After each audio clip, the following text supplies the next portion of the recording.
Top 75 LeetCode question, can't place flowers. And this question is easy, but it's actually probably more medium because of the edge cases, which I'm going to explain over here in a second. So basically you have to return true if you can place a flower without being next to a 0. So it seems easy right here. In this example right here, it'd be true because you could put a 1 here and place 1 flower right here.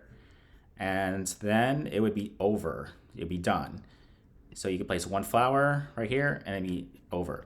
The issue is you can't just simply search for 3 zeros in a row and say it's true because of this edge case right here. If something's on the edge right here, this could be a 1 with only 2 zeros. And the official solution to solve this problem is actually really complicated. And in my opinion, the best way is to just do this trick where you add an imaginary 0 here, and you add an imaginary 0 here, and then you simply search for 3. So there's 3 zeros, so this could be 1. So you could put a 1 here, and it's not going to impact it. So you could put imaginary 0 here, it's not going to impact it in a negative way. So that's the trick to solving this problem, which would make it easy. The official solution is really confusing. So in order to solve this problem with coding, you have to do flower bed is equal to, we have to add the 0, and then we have to do plus the flower bed, and then plus the 0. So basically we're adding the imaginary 0, and then you do for I in range.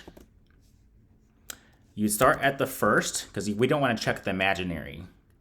And then we do the length of flower bed minus 1. So basically, we don't want to check this one either.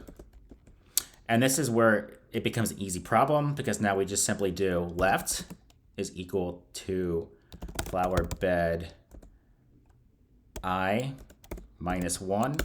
The mid is equal to flower bed I. And then the right is equal to flower bed I plus 1. So now we search for the 3 zeros, like in this. So we're going to search if there's 3 zeros in a row.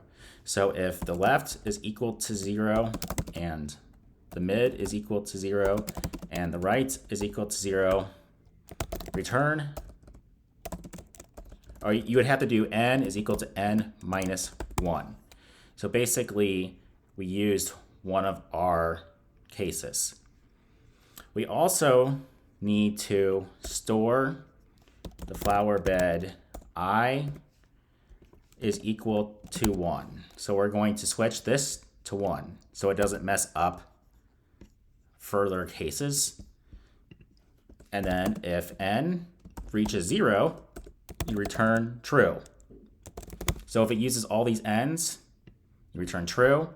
If everything runs, and it, like so in this case, there would be an n left over. So if everything runs out and you can't find anything, you return false. And when we submit this, it should run with pretty fast speed time. So yeah, this beats 57% of the time. And this is a very efficient solution. The other solutions are really confusing. Like the official solution, you would use this where it has these confusing ors. If I is equal to 0 or this. If it's this or this. This looks really confusing. So in my opinion, this is the most readable solution. Let me know what you think. If you have any questions, let me know. Thanks for watching. I'll answer. Bye.